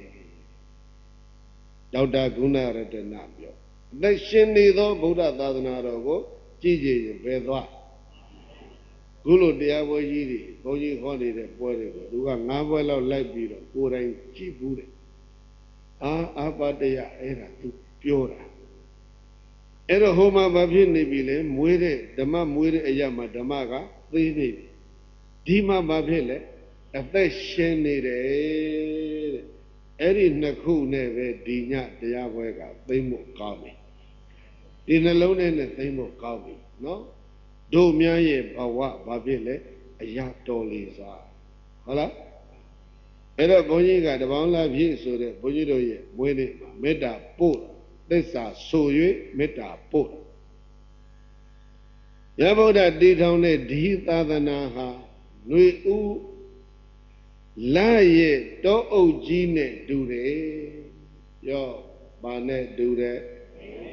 ຫນွေဥရဲ့ပထမလမှာကျက်တရေရှိနေတဲ့တောအုပ်ကြီးနဲ့ပုံပမာတူတယ်အရွယ်နှုတွေကိုကြည့်ရင်ပင်မျိုးတွေစုံတော့အရွယ်နှုတွေကိုမျိုးမစုံပေဘူးလားပင်တွေမျိုးစုံတဲ့အတွက်ကြောင့်အသီးနှုတွေကမျိုးစုံတယ်အပင်တွေမျိုးစုံတဲ့အတွက်ကြောင့်အပွင့်အဖူးတွေကမျိုးစုံတယ်အဲ့ဒါကြောင့်ຫນွေဥရဲ့ပထမလမှာတောအုပ်ကြီးကျက်တရေရှိသလိုတဲ့ဒိဋ္ဌာနဲ့ဂေါရမဗုဒ္ဓတည်ထောင်တော်မူတဲ့ဒီသာသနာကပြိဿရဲ့ကျင့်စရာတွေလည်းမျိုးစုံတယ်သိစရာတွေလည်းမျိုးစုံတယ်သင်စရာတွေလည်းမျိုးစုံတယ်ဟုတ်လားသင်စရာမျိုးစုံတယ်ဆိုတာကပရိယတ္တိသာသနာပြောတာကျင့်စရာမျိုးစုံတယ်ဆိုတာကပฏิပတ်တိကိုပြောတာဟုတ်လားသိစရာမျိုးစုံတယ်ဆိုတာကဘာပြောလဲပฏิဝေဒကိုပြောတာကိုဘုန်းကြီးပြောပြတဲ့စလုံးနှလုံးပဲကြည့်လိုက်တော့ဓမ္မမွေးတာ mother land of the ဓမ္မရဲ့မိခင်မြေသည်အိန္ဒိယသို့တော့အဲ့ဒီမှာဓမ္မဟာတွေ့ခဲ့ဓမ္မမွေးတာဟာဗမာပြည်တော့မဟုတ်ဒါပေမဲ့ဓမ္မအသက်ရှင်နေတာကဒီတိုင်းပြည်မှာအဲ့ဒီဥစ္စာကိုဘုန်းကြီးတို့ပြိဿကြားလိုက်ရတော့ဟာမကြားစဘူးစကားထူးတာကိုတို့ကြားရပြီလေဆိုတော့အဲ့ဒီဥစ္စာဘာလို့တာလမ်းနဲ့သင်တာပဲဘာဖြစ်တာလဲအဲ့ဒါသင်ပြီးတော့မှဘာဆက်လုပ်ကြမလဲဆိုလို့ရှိရင်ချစ်သုံးရမှာဟုတ်လားသင်ချင်းကျင့်ချင်းဖြင့်ဘုန်းကြီးတို့ပါရလဲဆိုတော့ understanding knowledge သိမြင်တဲ့အသိဉာဏ်တွေဘုန်းကြီးတို့ဘာဖြစ်လဲချချုပ်ထွေးနေတဲ့အသိဉာဏ်ရှိရင်လည်းရှင်းသွားမယ်ပေါ့ဗျာ clear vision အဲ့လိုရလာတာကိုဘာခေါ်လဲပฏิဝေဒသာသနာတော့၃မျိုးခொနကကျင့်စရာသိခါနဲ့ပြောတော့လဲသီလသမထဝိပဿနာအများကြီးပဲပိဋကသုံးပုံနဲ့ကြည့်ရင်လည်းသုတ်တံမျိုးကိုစုံနေတာဝိနည်းကြည့်ပြန်တော့လဲစုံအလင်ပြည့်စုံပဲနော်totally perfect ပေါ့ပါဠိစလုံးနဲ့ပြောရင်ကေဝလပရိပုံနာဘာဖြစ်လဲကေဝလပရိပုံနာဘယ်လောက်များကေဝလပရိပုံနာဖြစ်တယ်လဲဆိုရင်စလုံးနှလုံးမှတ်အောင်ဘောဓရှင်တော်ဟောကြားတဲ့ဒီဓမ္မဟာကလေးကလေးတွေအတွက်ဆိုရင်တော့နို့ရီနို့ဘူးနဲ့တူမယ်တဲ့ကလေးတွေအတွက်ကလေးတွေတော့နို့ပဲလူကြီးတွေအတွက်ဆိုရင်တော့အဲ့ဒါသာထုံကြီးပဲခဲပြီတော့ကြိုက်ပြီတော့ကလေးတွေအတွက်နို့ဆိုတာနဲ့ပတ်သက်လို့သာဝတိမြို့တကားပေါက်မှာကလေးလေးတွေကစားရင်းနဲ့တွင်းတွင်းနိုင်လိုက်တော့မွေဟောက်ကလေးထွက်လာဟာမွေဟောက်ကလေးတွေကတကားတဲ့ဟိုဘက်ကဒီဘက်ကဒုတ်ကလေးနဲ့ဖြတ်နဲ့ရိုက်ဝေလေးကမပြေးတော့ခွေးကနေဆိုလမ်းပေါက်ကလေးဆိုတော့နောက်ဆုတ်သွားကလေးလေးက6ယောက်ကဒုတ်ကလေးတယောက်တစ်ချောင်းနဲ့မွေဟောက်ကလေးတိုးလိုက်ရိုက်လိုက်နောက်ဆုတ်လိုက်ထိအောင်လည်းမရိုက်ရဲတော့အကောင်လေးကမွေလေးကနော်မနာဘူးပေါ့ဗျာအဲ့ဒါမပင်လေးတောင်းပြီးတော့သူက protection လုပ်နေတာဒါကအဲ့လိုတော့ဘုရားရောက်သွားတယ်နောက်သွားတော့ဟေးကလေးလေးတွေကိုဘုရားကနောက်ကနေ What are you doing here with the snake ဒီမွေလေးတွေနဲ့မင်းတို့ဘာလုပ်နေကြတာလဲဆိုပေါ့ကြည့်ဟာဘုရားဟေးဆိုကလေးတွေထွက်မပြေဘူးဝေးဘုရားဒီကောင်စိတ်ရှိတယ်ကြိုက်ရင်သေတတ်တယ်အဲ့ဒါကြောင့်တပည့်တော်တွေဒီမွေကိုသတ်မလို့လုပ်နေကြတာဆိုတော့ဟိုကောင်ကဗပြင်းလေးတောင်းပြီးတော့လင်္ကာချောင်းရောက်ဝိုင်းတွေဒုတ်ကိုကြီးဒုတ်လာတဲ့ဘက်ကိုဒီကောင်ပေါက်မယ်ပေါ့အဲ့တော့မြတ်စွာဘုရားကမေးတယ်ဟေ့ကောင်ကြည့်စမ်းကောင်လေးတွေကြည့်ကြစမ်းဗပြင်းတောင်းနေတဲ့ဒီကောင်ကမင်းတို့ကိုအဲ့ဒါမလုပ်နေတာကြိုက်မလို့အဲ့တော့ဘာဖြစ်လို့ကြိုက်တယ်လဲဆိုတော့မင်းတို့စဉ်းစား မင်းတို့ရိုက်တာကိုဒီမွေကခံနိုင်မှမခံနိုင်ဘူးမွေကြိုက်တာကိုမင်းတို့မခံနိုင်သလိုမင်းတို့ရိုက်တဲ့ဒုတ်ရဲ့တန်ချက်ကိုလည်းဒီမွေကမခံနိုင်ဘူးမင်းတို့မွေကြိုက်ရင်သေမှာကြောက်သလားကြောက်တယ်မင်းတို့သေမှာကြောက်သလိုမင်းတို့ရိုက်တဲ့တန်ချက်နဲ့သေမှာကိုဒီမွေလေးကမကြောက်ဘူးလားကြောက်တာပေါ့ဗျာပြီးပြီဒါကလေးတရားမတရားလေBuddha said teaching look like a meat for the children no ကလေးတွေအတွက်ဘာနဲ့တူ no ပဲဒါကလေးနိုးတော့သွားမင်းတို့သေမှာကြောက်သလိုဒီကောင်လည်းသေမှာကြောက်တယ်နော်အဲ့ဒါဆိုရင်သေမှာကြောက်သူကသေမှာကြောက်သူကိုမတတ်နဲ့မင်းတို့ကိုဒုံနဲ့ရဲခံရမှာမကြောက်ဘူးလားကြောက်တယ်ဟိုကောင်လည်းကြောက်အဲ့တော့မင်းတို့ဒုတ်ကြောက်သလိုမွေလည်းပဲဒုတ်ကြောက်တယ်ဒါဆိုလို့ရှိရင်ကြောက်သူကကြောက်သူကိုဘာဖြစ်လဲမတတ်နဲ့ကလေးတွေဒုတ်ချပြီးတော့မြတ်စွာဘုရားရှင်ကိုရောမြတ်ကို thank you sir we have deeply pay our respect ဟောတို့မြတ်စွာဘုရားကိုရောမြတ်ကိုအယုသိပြုပါတယ်ကလေးတွေဥချပြီးတော့သွားကြတယ်ပြီးပြီမွေလေးလွတ်လပ်သွားဘာနာတိဘာသက်တာရှိဟောအကုသိုလ်ကြောင့်တဲ့တို့လူဝဲသေးပြောက်လွယ်ရကဲဆက်ဆက်သူသက်တာကမပြုအစဉ်မေတ္တာရှင်၍ဘယ်ခြင်းတညာအသက်ရှိလျာဤသနာမဲ့လျက်ဒုတ်လည်းနဲ့ဖြင့်နှိမ့်ဆက်တတ်သူယောဂဒုဤကိုတုမကြသူတော်ဘာအားတဏှာတလည်းကင်းဤအနာမြတ်စွာမျက်ရှုထွက်တတ်သူတို့လူနှင့်လူချင်းမဒိုလျင်အောင်အစင်းမလားအဲ့ဒါလူကြီးတွေအတွက်အသားတော်အဲ့ဒါဟုတ်လားကလေးတွေအတွက်ကြတော့နှလုံးနဲ့မင်းတို့ဒီမှာကြောက်သလားကြောက်တယ်ဟိုကောင်ကကြောက်တယ်ဒါဖြင့်မင်းတို့ကြောက်သလိုကြောက်နေတဲ့အကောင်ကိုမင်းတို့မတတ်နဲ့ကြောက်သူချင်းချင်းလောက်ကြတယ်တတ္တဝါတိုင်းဟာဒုက္ခကိုကြောက်တယ်တတ္တဝါတိုင်းဟာသေရမှာကြောက်အဲ့ဒါကြောင့်သေရမှာကြောက်သူတယောက်ကတခြားကြောက်နေသူတယောက်ကိုမတတ်ပါနဲ့ပြီးသွားတဲ့ကလေးတွေအတွက်အဲ့ဒါနှုတ်ရည်လေးဖြောတိုက်တာမျိုးပဲ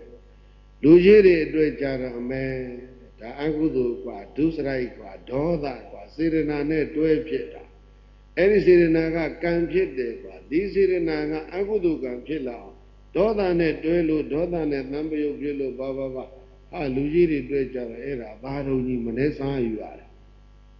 သာဝစားနိုင်ကြရဲ့လားစားနိုင်ဘူးဝမ်းနိုင်ဘူးသားတော်ကသိမာတာနော်အဲ့တော့မြင်ကလည်းဒူတယ်မာလည်းမာတယ်တချို့ကြတော့အသားတို့ပြုတ်ထားတာမဟုတ်ဘူးဒီခါမီးပုတ်ထားပုံရတယ်နားမလည်နိုင်ဘူးတဲ့လူကြီးတွေတွေ့တော့သားတော့အဲ့ဒါကြောင့်မြတ်စွာဘုရားရဲ့တရားတော်ကစုံနေဆိုတဲ့အဓိပ္ပာယ်တောအုပ်နဲ့တူတဲ့ပုံပမာရှိတယ်ဆိုတဲ့အဓိပ္ပာယ်ဟာဒါအဲ့တော့မြတ်စွာဘုရားရဲ့ဒီလိုစုံလင်တဲ့တရားမျိုးကိုဟောနိုင်တဲ့ဉာဏ်တော်ကိုမှန်ပြီးတော့ပရိသတ်ရဲ့ဗုဒ္ဓဂုံကြီးကိုယေတနာထိုက်တယ်လို့ကိုကနားလည်ရပါဘယ်လိုနားလည်ရဧကဲ့သို့သောမျိုးစုံတဲ့ဒေသနာမျိုးကိုဟောစွမ်းနေတဲ့ဗုဒ္ဓရှင်တော်ရဲ့သဗ္ဗညုတချွေဉာဏ်တော်သည်ယရနာထိုက်တယ်ပရိသတ်ရဲ့ပါထိုက်တယ်ဆန်းကြည်လုံးလို့ယတနာမျက်နှိုးစရာကောင်းလုံးလို့ယတနာဧတံဘောကြီးမာတဲ့အတွက်ကြောင့်ယရနာတွေ့ရခဲ့လို့ယရနာအတူတူလို့မရတဲ့အတွက်ကြောင့်ယရနာလူမြတ်တွေသုံးဆောင်တာမို့လို့ယတနာဟုတ်လားအောက်တန်းကြရင်ဒီတရားမျိုးကိုမကျင့်ဘူးနော်အေးအဲ့တော့ဗုဒ္ဓရှင်တော်ရဲ့ဒီဓမ္မပရိသတ်ရဲ့စကားသုံးလုံးလောက်ပြောကြည့်အောင်နော်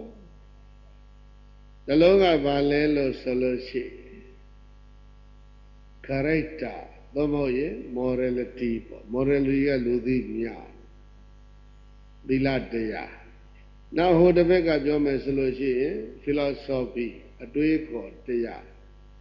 နောက်ဟိုဘက်ကတစ်မျိုးပြောမယ်ဆိုလို့ရှိရင် religion ကိုယ်ွယ်စရာတရားစကားပဲနှလုံးပြောထားလဲသီလတရားအတွေးခေါ်တရားကိုယ်ွယ်ရမယ်တရားသုံးမျိုးပြောထားတယ်ကမ္ဘာမှာထေရှားရှိနေတဲ့ဘာသာကြီး၄ခုတခြားအယံဘာသာငယ်ကလေးတွေနဲ့အဲ့ဒါတွေကိုလုံးသိမ့်ချုံပြီးတော့တပုံပုံထား ဗုဒ္ဓရှင်တော်ဟောတော်မူခဲ့တဲ့ဓမ္မကိုတပုံပုံထားအဲ့ဒါရှင်ကြည့်လိုက်ရှင်ကြည့်တော့ဘာသာတွေ့မလဲဆိုလို့ရှိရင်တချို့သောဘာသာရေးတို့ဆိုတဲ့ကျမ်းစာအုပ်တွေမှာကြည့်လိုက်မယ်ဆိုလို့ရှိရင်ပြိဿကြီးဘာတွေ့လဲဆိုလို့ရှိရင်ကိုယ်နှုတ်နှစ်ပါးကိုအထူးဦးစားပေးထိန်းတဲ့သီလပိုင်းကိုကြည့်ပြောသွားတာတွေ့လိုက်တချို့ကြတော့ဘာတွေလဲဆိုတော့ကိုချင်းတရားပိုင်းကိုဦးစားမပေးပဲနဲ့အတွေးခေါ်ပိုင်းကိုကြည့်ဦးစားပေးသွားတာတွေ့လိုက်တချို့ကျမ်းစာတွေကြားတော့ဘာတွေ့မလဲဆိုလို့ရှိရင်ပရိသတ်ကြီးကိုယ်ွယ်မှုပိုင်းယုံကြည်မှုနဲ့ကိုယ်ွယ်မှုပိုင်းကိုကြည့်ဦးစားပေးသွားတာတွေ့လိုက်မယ်ပုံကြည့်လို့ရှိရင်ဘုန်းကြီးတို့ပရိသတ်ကြီး၃မျိုးရတယ်ဘယ်နှမျိုးနော် morality ဆိုတဲ့အကျင့်ကိုကြည့်သီလကိုကြည့်ဦးစားပေးသွားတယ်ကျမ်းစာတစ်မျိုးဘာသာရေးတစ်မျိုးအတွေးခေါ်ကိုကြည့်ဦးစားပေးသွားတာတစ်မျိုးနောက်တစ်မျိုးကြတော့ဗါရဲလဲကိုယ်ွယ်မှုကိုကြည့်ဦးစားပေးသွားတာတစ်မျိုးမြတ်စွာဘုရားဟောတဲ့ပိဋကသုံးပုံကိုကြည့်လိုက်တော့ဘုရားတို့ပရိသတ်ကြီးဝေနိဗ္ဗာန်ကိုကြည့်လိုက်လို့ရှိရင်သီလပဒါနတွေ့ဟုတ်လားသုတ်တံဘိုင်းကိုကြည့်မယ်ဆိုလို့ရှိရင်စရဏပရိသတ်ကြီး practice ပေါ့လေနော်အကျင့်ပဒါနတွေ့အဘိဓမ္မာဘိုင်းကိုကြည့်လိုက်တဲ့အခါကျတော့ဘာသွားတွေ့လဲအတွေးခေါ်ပဒါနတွေ့သုံးခုပေါင်းလိုက်တဲ့အခါကျတော့ဘာဖြစ်လဲစုံသွားတယ်သုံးခုပေါင်းလိုက်တော့သီလဘိုင်းရောစိတ်ကျင့်စဉ်ဘိုင်းရောသီလကစိတ်ကျင့်စဉ်မဟုတ်ကိုယ်နှုတ်နှစ်ပါးကိုထိန်းတာ just control the mental verbal action and bodily action ကိုယ်မူရာနှုတ်မူရာကိုထိန်းရုံထိန်းအဲ့ဒါသီလနောက်စိတ်နဲ့ကျင့်ရတဲ့ကျင့်စဉ်ကြတော့ပရိသတ်ပြောရှာမလို့ပါဘူးเนาะသမထနဲ့ဝိပဿနာဟုတ်လားအဲ့ဒါ mental practice practical practice ပေါ့အဲ့ဒါနောက်အဘိဓမ္မာကျတော့စိတ်တို့စေတသိက်တို့ရုပ်တို့ကျတော့ဘာဖြစ်လဲပဋ္ဌာန်းတို့ယမိုက်တို့လန့်ကြည့်လိုက်ဘာတွေပိုင်းလဲအတွေးခေါ်ပိုင်းအဲ့ဒါက philosophical system နော်သုတ်တန်ကဘာဖြစ်လဲ practical system ဝိနည်းကဘာဖြစ်လဲဆိုလို့ရှိရင် ethical system အကျင့်နဲ့သီလနဲ့ပတ်သက်တဲ့နည်းစနစ်ဒါခင်မအောင်ပြောတာတောအုပ်ကြီးမှာအပွင့်အဖူးအသီးအရွက်ဘာဖြစ်လဲຫນွေဥကာလမျိုးစုံနေဆိုရင်ဗုဒ္ဓသာသနာမှာဘာတွေစုံတယ်လဲလို့မေးခဲ့ရင် practical system ethical system philosophical system worship system ကိုယ်ွယ်မှုဆိုတဲ့နည်းစနစ်ညဇောဗျာဝေသာလီတာရဏဒစေတီမှာနေတော့ကလိစ္ဆဝီမင်းတို့ကိုဟောသွားတဲ့အပရိယနေယတရား9ပါးရှိတယ်အဲ့ဒီအပရိယနေယတရား9ပါးထဲမှာတစ်ခုသောအပရိယနေယတရားဟာမင်းတို့လိစ္ဆဝီမင်းဒီတင်မြောက်မြေပသမြေကိုးကွယ်မြေဖြစ်တဲ့နတ်စင်တွေနတ်ကုန်းတွေကိုတင်မြဲတာတင်ကြအဲ့ဒီတင်မြောက်ပသမှုတွေကိုဖျက်သိမ်းမပြစ်နဲ့ဆိုတဲ့အပိုင်းလေးတစ်ခုဟာအပရိယနိယတရားထဲမှာပါတယ်နော်ဟောကေသမုဒ္ဒိသုတ်တံကိုသွားပြီးတော့ဖတ်ကြည့်လိုက်မဆွဲလန်းသင့်သောအချက်အလက်10ခုဆိုပြီးတော့မြတ်စွာဘုရားဟောအဲ့ဒီ10ခုထဲမှာတစ်ခုကဘာပါလဲဆိုရင်မာပရံပရာယကနိဋ္ဌပရံပရဆိုတာက traditional custom ဘိုးဘေဘီပင်ဟိုးရှိအစဉ်ဆက်ကလာခဲ့တဲ့ဘာတွေလဲဓလေ့ထုံးစံအဲ့တော့ရှေးရိုးစင်လာဓလေ့ထုံးစံနေအကုန်လုံးသိမ့်ကျုံပြီးတော့ဟုတ်ပြီလို့မမှတ်နဲ့ဒါကဘာလဲလေကေသမုဒ္ဒိသောဟောအပရိယနိယသုတ်ကြတော့လိစ္ဆူမင်းတို့ကိုဘာပြောလဲမင်းတို့ကိုယ်ွယ်နေတဲ့နတ်စင်တွေပြည့်မပြေကြနဲ့ကိုယ်ွယ်ပြည့်ကိုယ်ွယ်ကြဒီလိုပြောတယ်နော်အဲ့ဒီနှစ်ခုက contradict စံကျင်ဘက်မဖြစ်ဘူးလားအဲ့ဒါကိုဘယ်လိုညှိမလဲလို့မေးစရာရှိတယ်နော်မေးစရာရှိတော့နောက်နားမှာအဖြေကိုပြည့်ပြည့်စုံစုံတက္ကရာတိကာကိုဖတ်ပြအောင်ဖတ်မှ ဘုန်းကြီးတို့ပြိဿကတက္ကရာတိကကိုမထိနိုင်မတွေ့နိုင်အဲ့ဒါနားနေတာဘာသာပြန်ဆရာတွေကလည်းပါဠိတော်လောက်ပဲဘာသာပြန်ဒါကိုဖတ်ပြအောင်ဖတ်ပါဘုန်းကြီးတို့ပြိဿကတက္ကရာတိကကိုမထိနိုင်မတွေ့နိုင်အဲ့ဒါနားနေတာဘာသာပြန်ဆရာတွေကလည်းပါဠိတော်လောက်ပဲဘာသာပြန်ဓာရတိကမှာကြီးလိုက်တဲ့အခါကျတော့အကျိုးရှိအကျိုးမဲ့ဒီနှမျိုးပြဘာနဲ့ရှေးဟောင်းဓလေ့ထုံးစံတွေကတချို့ကောင်းကျိုးဖြစ်ထုံးစံနေတာရှိတယ်တချို့မှာကောင်းကျိုးပါမှမဖြစ်တော့မကောင်းကျိုးပဲဖြစ်ဝေဒာလီကနတ်စင်ကြီး6ခုတင်မြောက်နေတာကိုဘုရားကကောင်းဖြစ်ပါမကြည်ညိုနဲ့မကောပိုင်နဲ့ဆိုရင်အတမျိုးလုံးအဲ့ဒါနတ်ဘလူဖမ်းလို့သိပဲဝေဒာလီပြီးဘလူစားခံရတာပရိသတ်ကြီးသုတ်တံမှာပါပြီးသားမဟုတ်လားယရဏသုတ်ရဲ့ဏိဒံဖတ်ရဲ့ဝေဒာလီပြီးမှာယောဂဘေးငတ်မွတ်တဲ့ဘေးဘလူစားတဲ့ဘေးသုံးပါစိုက်ဒီဘလူတွေကိုယ်ွယ်ရင်နဲ့ဝေဒာလီပြီးဘလူစားခံအဲ့ဒါကြောင့်မြတ်စွာဘုရားကိုရောမြတ်ကတင်မြဲတာတင်ညာနော်ဘလူကိုယ်ွယ်တာကိုအပိခြင်းမဟုတ်ဘူးဘလူနှိမ့်ဆက်မှစိုးလို့ဘုရားကဒါပြောပြခဲ့ဒီလိုနားမလဲတဲ့အခါကျတော့ဘုရားကနတ်တင်တာအပိလို့ဒီလိုဖြစ်ပါမတည်ရင်အဲ့ဒီဘလူတွေကတမျိုးလုံးကုန်စားပြင်အဲ့ဒါကြောင့်မြို့ကိုဘလူနှိမ့်ဆက်မှစိုးလို့တင်မြဲတင်ညာဟုတ်လားနောက်ဟောကေသမတိသုတ်တံကတော့ဘာဖြစ်လဲရှေးဟောင်းဓလေ့ထုံးစံတယ်ဘာမှအကျိုးမဖြစ်ဘူးဆိုလို့ရှိရင်အဲ့ဒီဥစ္စာတွေကိုဘာဖြစ်လဲရသိမ့်ပြနိုင်တယ်လူတယောက်သေးသွားတယ်ပါဇတ်တဲ့ပိုက်ဆံမတ်စီလေးထည့်လိုက်တယ်ဘာဥစ္စာလဲကတို့ကဒီဘဝနဲ့ဟိုဘဝကူးတဲ့အခါမှာဘဝကူးလေးရိတ်ခါဆိုပါဇတ်တဲ့တမတ်ထဲအဲ့ဒါမျိုးကဘာကျိုးရှိအဲ့ဒါမျိုးတွေပြသိမ့်ပြေပေါ့နော်အဖို့ပဲခေါင်းမှာထမင်းတုပ်ကလေးဆွဲပေးလိုက်တယ်အဲ့ဒါကဘာဒိဗ္ဗေရှိဘာမှဒိဗ္ဗေမရှိဒီလိုဒိဗ္ဗေမရှိတာတွေကအများကြီးအရိဗေမရှိတော်လေးပဲယံခံမှာဒုက္ခဖြစ်မှဆိုလို့လက်ခံထားရတာမျိုးတွေခုနဝေဒလီကနတ်ကိုယ်ကမှုမျိုးဒါမျိုးတွေရှိတယ်အဲ့ဒါဆိုကြတဲ့အိဗေကပြိဿရေဗုဒ္ဓသာသနာတော်က1 practical system 2 ethical system 3 philosophical system 4 worship system နော်အဲ့လိုနီးမျိုးတွေစုံနေတဲ့ဥစ္စာဟာတော့အုံနဲ့တူတယ်ဒါပြောပါလေ practical system ဆိုတာပါလေလက်တွေ့နီးတွေအများကြီးပါ ethical system ဆိုတာကဘာလဲကိုရှင်းတရားနဲ့ဆိုင်တဲ့နီး philosophical system ဆိုတာကဘာလဲတွေးခေါ်နေပတ်သက်တာဟုတ်လားအဲ့ဒီကဘာလဲ worship system ကိုယ်ွယ်မှုနဲ့ပတ်သက်တဲ့နီးစနစ်တွေဒီလိုပါတယ်မဟုတ်လား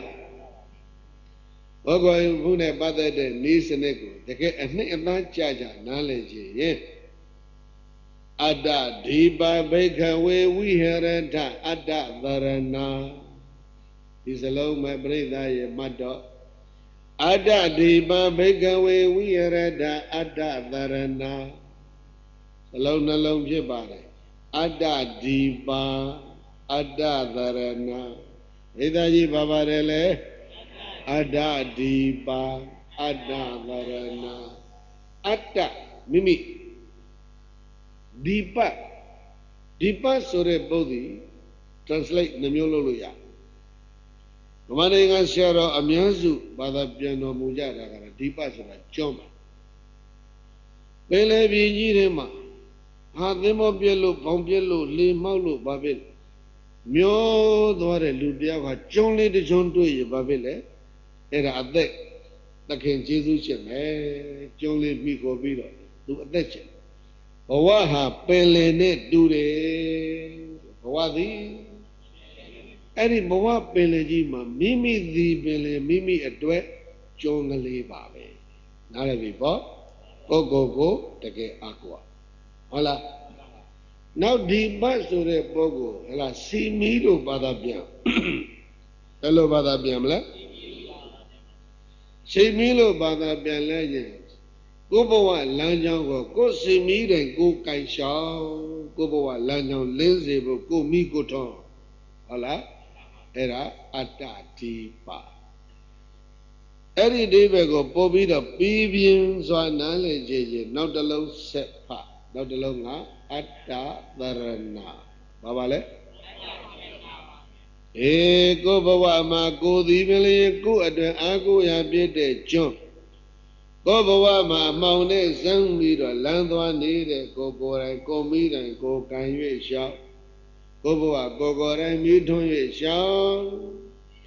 အဲ့ဒါကြောင့်ပါတယ်လေအတ္တသရဏမိမိသည်သာလေမိမိရဲ့ကိုယ်ွယ်ရာမိမိသည်သာလေပါတယ်လေမိမိသည်သာလေမိမိရဲ့ကိုယ်ွယ်ရာငါသည်ငါရဲ့ကိုယ်ကိုယ်ရဆိုတာတကယ်ပါပြောသလဲဆိုတော့နောက်တစ်လုံးဆက်လိုက်တော့ဓမ္မဒီပါပရိသတ်ကြီးဆိုကြည့်တော့ဓမ္မဒီပါအလုံးစုံနောက်တစ်လုံးပြောမယ်ဓမ္မသရဏဓမ္မဒီပါဓမ္မသရဏရှင်းပါပြီ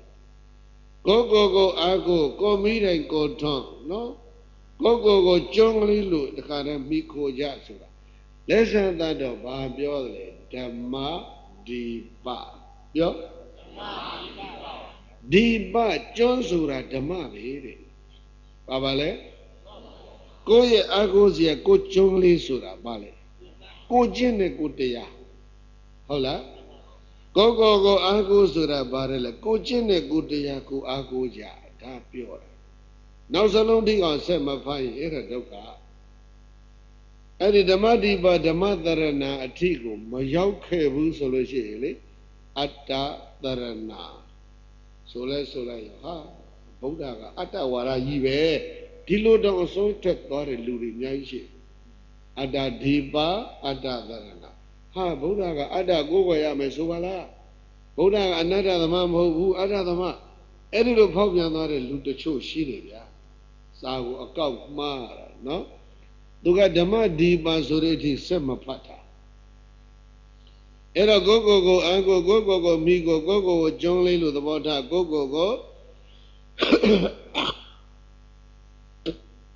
ဘဝရဲ့စီမီတိုင်လို့သဘောထားလို့ဆိုတာ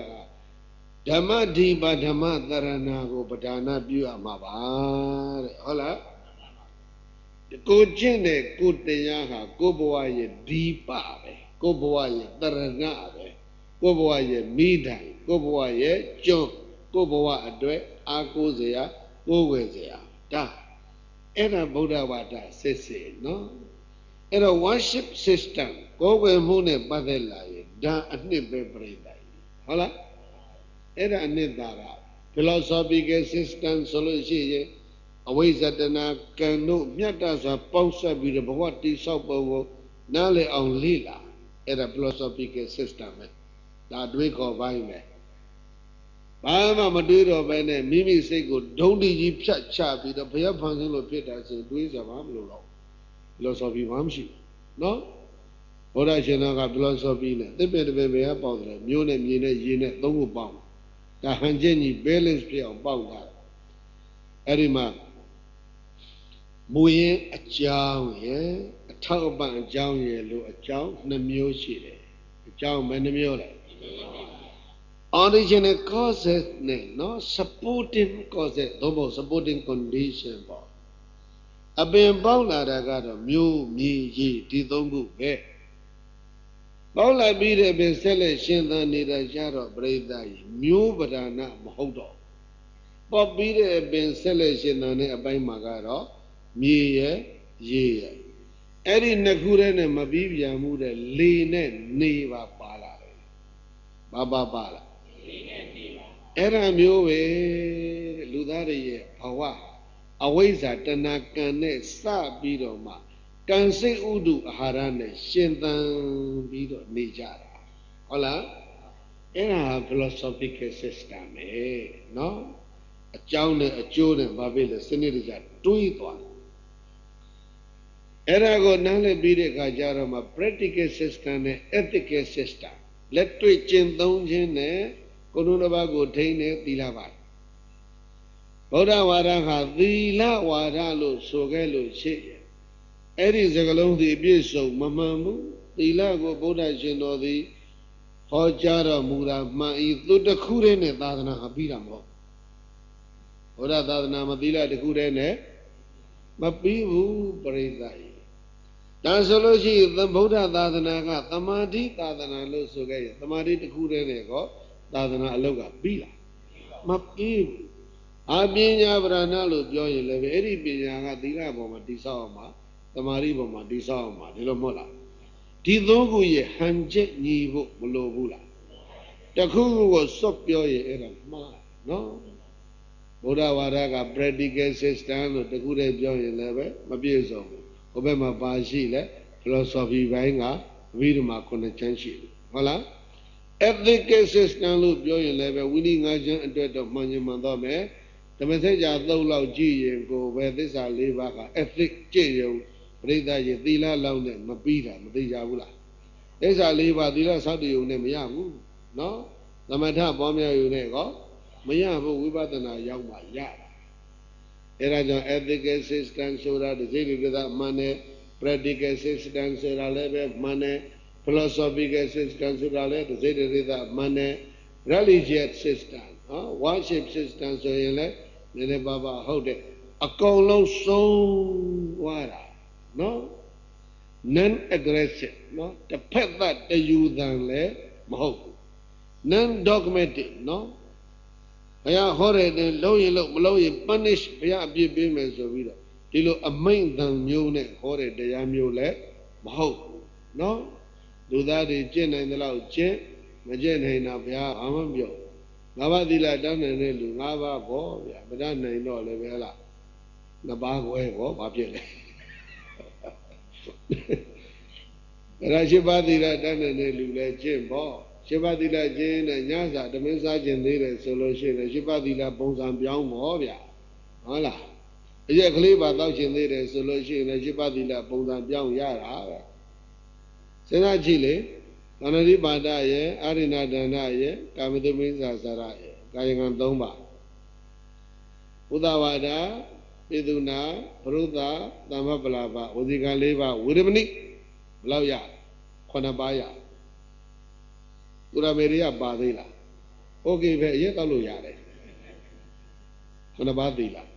အဲ့ဒါ10ပါးဖြစ်ရှင်ရင်ထည့်လိုက်မိစ္ဆာအာဇီဝဝေရမဏိသိက္ခာပဒသမာရိယာပြီမိစ္ဆာအာဇီဝရှောင်မအိထည့်လိုက်ရင်10ပါးမဖြစ်ဘူးလား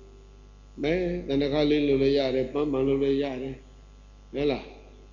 အစစ်ပြေးတယ်အဲ့ဒါအာဇီဝဓမ္မကသီလအဲ့ဒါကိုပဲပါတိမောက္ခသံဝရသီလခေါ်တောအုပ်ကြီးလို့စုံတဲ့အကြောင်းကိုပြိဿနားလည်စေချင်တာပြောလို့မကုန်နိုင်အောင်များတယ်နော်အဲ့တော့ခေမိမိပြောကြဆိုလို့ချင်း non aggressive တယူသံတစ်ဖက်သားမဟုတ် non dogmatic နောက်ဟောတဲ့အတိုင်းသာလောက်ကြမလောက်ရင်ပုံပြစ်ပေးပြစ်ဒါမျိုးလည်းမဟုတ် non aggressive non dogmatic but philosophical system တွေးခေါ်ပိုင်းပါတယ် ethical system သီလပိုင်းပါတယ်နော်တွေးနေုံနဲ့လည်းမပြီးဘူးသီလစောင့်တည်နေုံနဲ့လည်းမလုံလောက်ဘူး practical system လက်တွေ့ကျင့်သုံးတဲ့အပိုင်းမပါရင်သာသနာဗုဒ္ဓသာသနာဟာပြည့်ကိုမပြည့်စုံဘူးတဲ့နော်အဲ့ဒါလို့စုံနာကိုဘာခေါ်လဲဓမ္မခေါ်တယ်ဘာခေါ်လဲအေးဂိမာနຫນွေလာတို့တင်ပထမသမိန်ဂိမေရှိဥကစຫນွေလာဖြစ်သောမာသေးအတ္တကူတဲ့လတကူမှာသောမောယနာမာသေးထမ်းသီတွေကိုခူးစားတဲ့ထမ်းခူးတဲ့ဒီလမှာသောမောယနာမာသေးတပေါင်းလမ်းပြီးကျော်တရကတကူလမ်းပြီးတိုင်အောင်တလဆိုတဲ့အဲ့ဒီຫນွေဥရဲ့ပထမလမှာဘောဓိတကေအခက်ပြားတွေဂိမ်းပြားတွေမှာပွင့်ထဖူးထနှုထသီးထတဲ့ခက်ပြားအစုံရှိတဲ့ဝနပကောင်ဘေတောင်းအောင်ကြီးတကူလုံးဟာသီရိကောယတကျက်တည်းရှိလို့တင်တန်နေလေပြီတကဲ့သို့ဓာတုပမံတတံအနဲ့နှစ်ချက်စုံစွာတို့တောအုပ်နဲ့တူတဲ့ပုံပမာရှိသော Dadu Bama Dina Tamari Binya Thika Thoya Ajimya Sonza Toto One Dure Bombama Jida Dadu Bama Dina Tamari Binya Thika Thoya Jimya Sonza Toto One Dure Bombama Jida Dadu Bama Pariya Padiba Padi Veda Sode Tadana Thoya Sonza Toto One Dure Bombama Jida Dhamma Vara Momya De Dhamma Go Paramahita Yamyaso Jusi Vasura Nimango Yin Yui Nalaye Adi the Yikruna Shishu Hojara Muge Babe the D.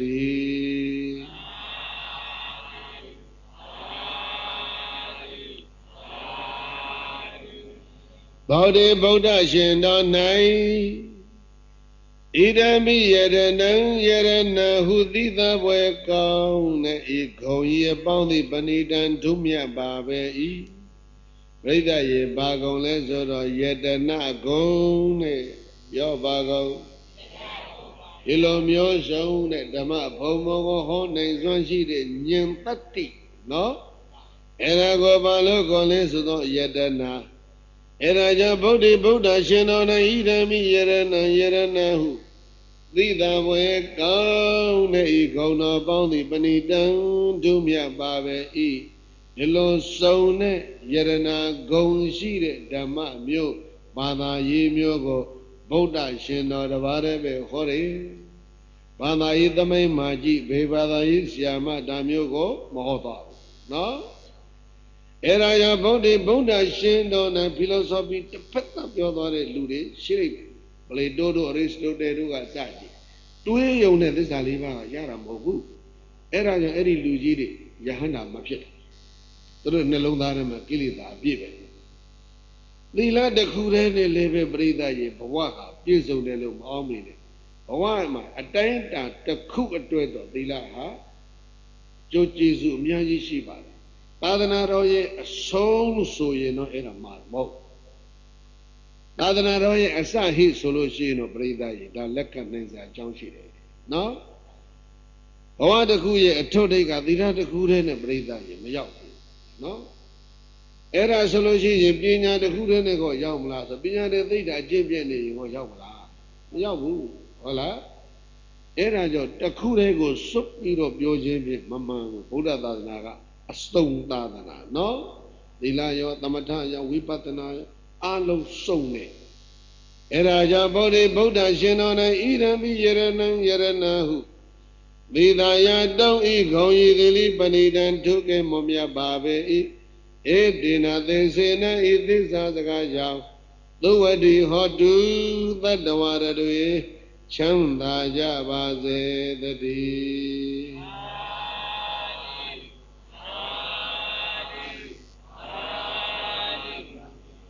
Vaugala, Nuila Nila Nabapore. Tumia do caroni, the Egina do the guy, Yoba. Tumia de one life is a caroni.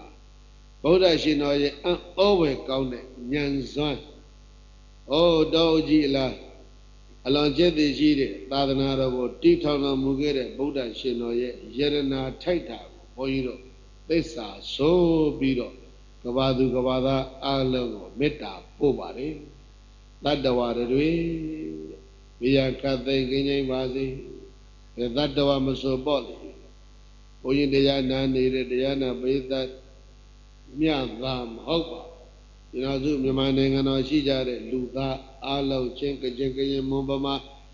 Lumiosu, Bama, and Madia, those are shit. No, Eddie Ludari, Alo, Urabada, Christian, Islam, Hindu, Nago, Vedu, Midi Bada, women, so Ludari.